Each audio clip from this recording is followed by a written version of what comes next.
Love is complicated, but sometimes the way we handle emotions, our own and those of others, can cross a line from confusion into something more harmful. In Re:Zero, Subaru Natsuki is a character who embodies struggle, perseverance, growth. But he makes plenty of mistakes, especially in how he treats Rem. I was rewatching some old episodes, and today I wanted to break down how not to treat women using the case study of Subaru's relationship with Rem as an example. The first problem is Subaru's approach and affection. Even though Rem confesses her love for Subaru, he rejects her, and that's fine, but he continues to seek comfort in her presence, and that's not fine. Rem poured her heart out to Subaru in a way that hurt to watch. She laid bare her deepest emotions for him, holding nothing back, showing a love so pure. And how did Subaru respond? By telling her that he loves someone else, Emilia. And that's a mature decision, and that's fair. But the problem is that he doesn't stop relying on Rem. He keeps her close, he leans on her for emotional support, and he always allows her to sacrifice herself for him, despite knowing fully well in his heart that he will never return her romantic feelings. Now I'm sure you're not going to like this, but let me give you a real life example and invert it. Imagine that a man tells a woman that he loves her. I will have to tell you. You have bewitched me, body and soul, and I love you. Now this is a man that can provide for her, right? Offer her support and whatever, like he's a rich man. In the same sense that Rem is a powerful woman in contrast to Subaru. Well, this man is rich in contrast to the woman that is not rich. But he loves her. It would be like this woman saying, well, I'm sorry, but I love somebody else. But you know what? Subtly, I am gonna still give you some sort of entertainment, because that way you won't stop helping me. Even though I know that you have other wishes of becoming somebody that is by my side day and night. Because you're useful to me, I'm not going to discard you from my life. But I will still not give you what you really want from me.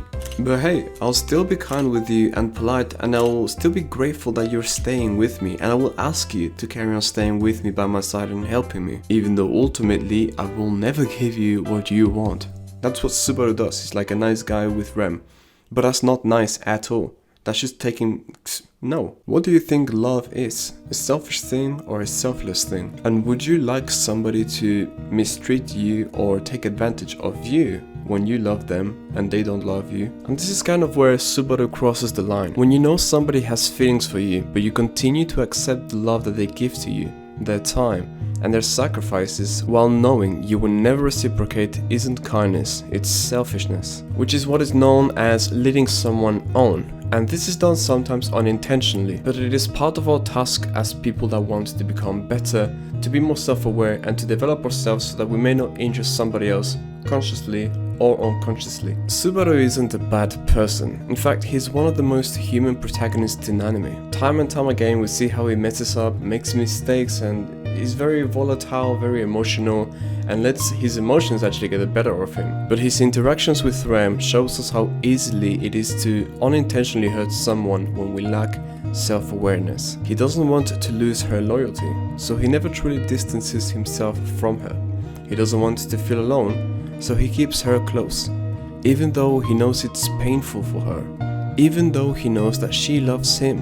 This is a mistake that happens way too often in real life. People keep the affection of others around them not because they love them back, but because it feels good to be wanted. I don't think I'll say the name right, but the philosopher Soren Kierkegaard once said, "The most painful state of being is remembering the future, particularly the one you'll never have." And this is exactly what Rem endures, clinging to a future that Subaru will never give her. But love should never be about what you can gain, it should be about what's best for both people involved. Now what would be best for Rem is to find another person that's going to care for her.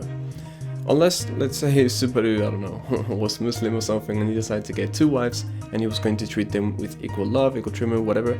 Sure, but if that's not the case, what's best for Rem won't be to stay in love with Subaru, but to find somebody that will reciprocate the feelings and that will be able to give her the love that she deserves. But right now, Subaru is on the gaining end. And sure, you can say, oh, but Rem is just happy doing it. Well, yeah, but imagine she'd be also happy doing it with somebody that would give her the opportunity of choosing her. There is a difference between selfish love and selfless love. Selfish love takes, it enjoys affection without reciprocation. It leans on others without supporting them in return. Selfless love, on the other hand, prioritizes the other person's happiness, even if it means letting them go. You know, as I write these words and I'm like cooking whatever before I'm recording this, I realized that I've applied this to myself. I had a relationship in the past and the love was great and whatever, but it wasn't going to work out. And I couldn't give her the man that she wanted because she couldn't give me the life that I wanted, kind of thing. So because of that, she didn't see it, but I made a decision for the both of us, and I spoke with her and whatever, and we went off separate paths. And while it lasted, it was very fun, and I could have dragged it for longer. But I would have dragged it for longer, knowing that it wouldn't have been her that I would have ended up with. And all of this time that I would have been enjoying myself would have been at the cost of her perhaps meeting somebody that would have wanted that future extended life with her. This is something reflected in many spiritual teachings and philosophies.